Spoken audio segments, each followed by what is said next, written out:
স্বাস্থ্য, শিক্ষা, সমাজ কল্যাণ এই সেক্টর যেরকম টাকা খরচ করতে পারে না, সেরকম অন্য সাহেবরা আছে যারা অনেক খরচ করতে পারে। পিডব্লিউডি, কনস্ট্রাকশন, ঠিক আছে, তাদের ক্ষেত্রে টাকা সাপ্লাই দিতে হবে, বিকজ ওখানে টাকা দিলে তো কিকব্যাকটা খুব স্ট্রেট আসে।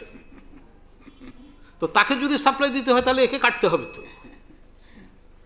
গল্প সোজা, ঠিক আছে। এবং এই গল্প মানে গত 10 বছরের হোক, 15 বছরের হোক, আপনি ডাটা নিয়ে দেখেন এই একই গল্প। কিন্তু এখানে যখন আমরা আসি তখন শোনানো হয় তোমাদেরকে তো টাকা দেওয়া যাবে না, তোমাদের সক্ষমতার ঘাটতি। আমরাও মাথা নাড়ি, হ্যাঁ আমাদের সক্ষমতা বাড়াতে হবে, এমবি আনতে হবে, অমুক আনতে হবে। কিন্তু যে সাহেবরা টাকা দিচ্ছে না, এই কথাটি কখনো বলা হয় না যে তুমি রিভাইজ বাজেটে কাটলা কেন।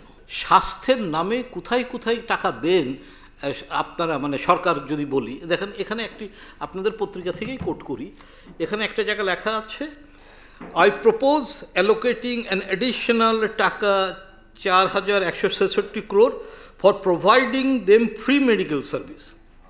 আমি নিশ্চিত যে এই টাকা যাচ্ছে সমাজ কল্যাণে।